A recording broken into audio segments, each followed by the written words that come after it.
Kwaniriza nnyo kumukiriza Mindspace, nze mukkiriza. Kakati waliwo tekinologiya gwe tusiba twogerako tumukozesa mu mayumba gaffe naawe omulina. Tekinologiya ono gwe bayita owa Bluetooth. Naye twebuuza abange Bluetooth kiki era yavaawa? Ka tekinologiya ono ffenna tumumanyi nti akonekitinga devices zaffe ez'enjawulo. Oyinza okuteeka music ku ssimu n'omuwulirira mu muzindaalo n'ebifaananako bwe bityo. Era akozesebwa awantu wangi mu nnyonyi, mu malwaliro n'ebifo eby'enjawulo.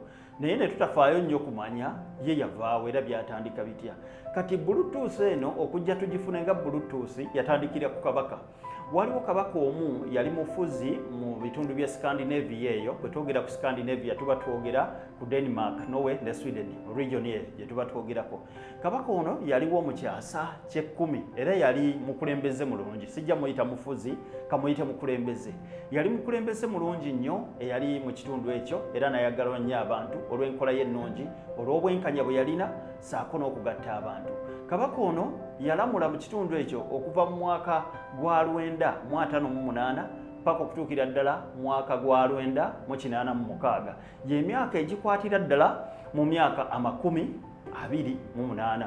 Era mu mwaka gw'olwenda-1986 yaggyibwako mutabani we yaleetawo akeegugungo n'akolawo obuyeekera n'awamba kitaawe. Era omwaka ogwo gwennyini Kabaka ono mwe yafiira ogw'olwenda-1986 kubanga mutabani we yali awambye nga yeddiza entebe era ng'amuwaŋŋangusizza mu oluvannyuma lw'olutalo olwaliwo olw'amaanyi. Kabaka yafuna ebiwundu eby'amaanyi ebitamusobozesa kuba nti alusimattuka era bw'atyo omusajja wattu n'akisa omukono nga bwe twogera ku bassekabaka. So kati ssekabaka oyo gwe njogerako olw'obulungi bwe mu biseera bwe yafugira yalina erinnyo eryali lyalwala.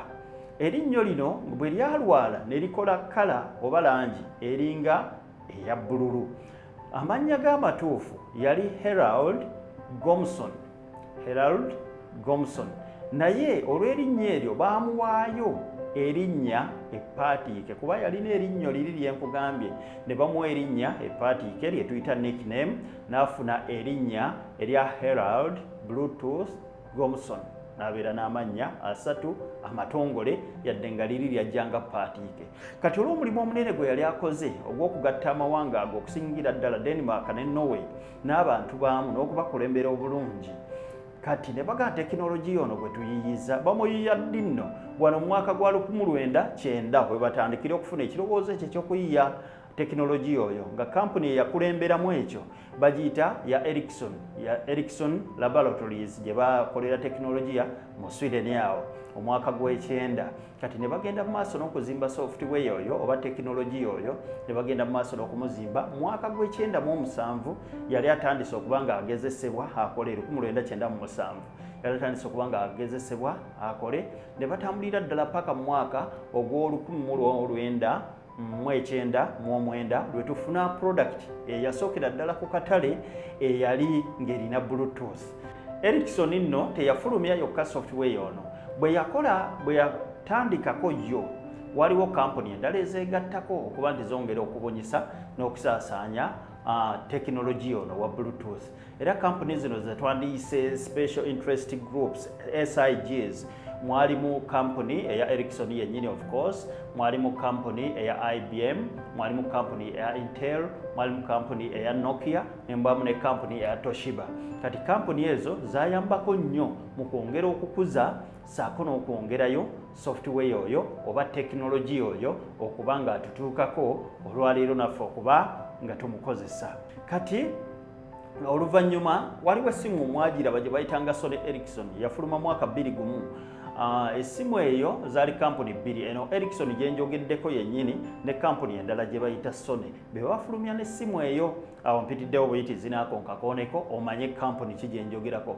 So kati munnange bw'atyo bw'ajja ne tuba nga tusobola okumufuna tekinologiya n'olwaleero yabbulwa mu Kabaka oyo gwenkoonyeeko era gwenjogeddeko. Lwaki? Tiyafuga bulungi, yagatta abantu, ate ekigendererwa kya tekinologiya ono kyali kyakugatta devices ez'enjawulo zibe nga zicommunicatinga, tube nga tuzikozesa ebintu eby'enjawulo. Bluetooth tekola ku music yekka, naye kati nze kubuulira buvo bwayo ebyo birala ate tuli byogerako olulala oba oli awo. Kati Bluetooth bwetyo bwetandika nga bagibudde mu Kabaka Harold Bluetooth Gomson bwe tutyo bwe tujja naffe tukole ki tugifune naye olugero luno si lugero bugero tulufunamu ekyokuyiga nti n'obuyinza okulabika ng'obulemu ku ggwe bw'oba ng'oli muntu mulungi buyinza okufuuka ekyokwenyumiririzaamu kati kabaka ono yalina obulemu oba yalina erinnyo eryali eddwadde nga lyakyusa n'ekkala naye olw'obulungi bwe n'obukulembeze bwe obulungi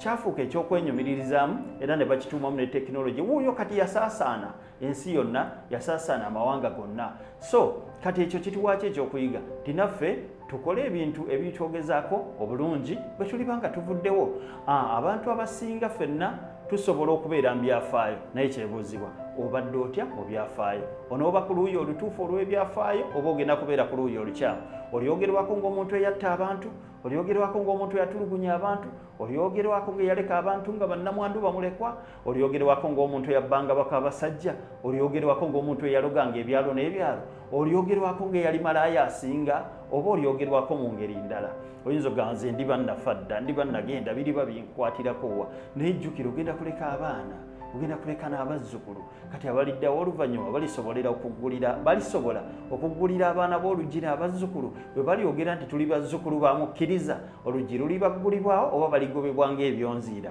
olw'ebyo jjajjaabwe bye yakola so kati olugero luno lutuwa ebyokuyiga bingi ng'oggyeko okumanya software waffe gye yava oba tekinologiya naye kituwa okwekuba mu ttooki kituwa okwekuba mu mutima tukole ebituufu ebigwanidde ebyafaayo biriba bitwogerako bisobole okutwogerako obulungi obitegedde mukwano gwange eyo Bluetooth gye yava nze mukkiriza nkwagala nnyo